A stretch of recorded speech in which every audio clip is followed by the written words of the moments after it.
একটি সময় ছিল যখন সুপারস্টার সাকিব খানের সঙ্গে জুটি বেঁধে একের পর এক সিনেমায় অভিনয় করেছিলেন অপু বিশ্বাস। এই তারকাদের জুটি দর্শকদের পছন্দের খাতায় সবচেয়ে জনপ্রিয় ছিল।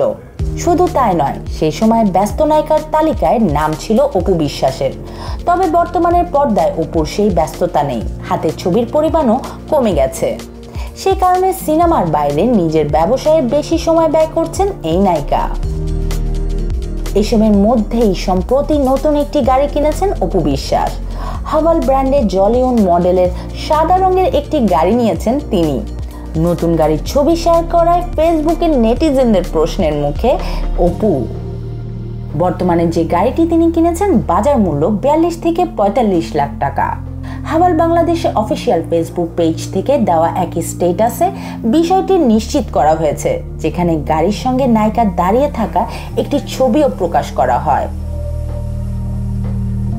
এই বিষয়ে প্রতিষ্ঠানটির সঙ্গে যোগাযোগ করা হলে আনুষ্ঠানিক কোনো বক্তব্য দিতে চাননি কেউই। অপু বিশ্বাস কবে গাড়িটি ক্রয় করেছেন সে বিষয়েও কোনো মন্তব্য করতে রাজি হননি। তবে নেটিজেনরা কেউ কেউ বলছেন অপুকে সাকিব খান গাড়িটি উপহার দিয়েছেন, যদিও এই কথার ভিত্তি এখন পর্যন্ত পাওয়া যায়নি। তবে সাকিবের নাম বারবার উঠে আসছে। কিছুদিন আগেও ব্লকবাস্টার তুফান সিনেমা নিয়ে ফেসবুকে পোস্ট দিয়ে অভিনেতা সাকিব খানকে শুভকামনা জানান এই অভিনেত্রী। অন্যদিকে অপু বিশ্বাসের সঙ্গে গণমাধ্যম থেকে যোগাযোগের চেষ্টা করা হলেও তার মোবাইল নাম্বারটি বন্ধ পাওয়া যায়। মেহনাজ খান, বার্তা24.com।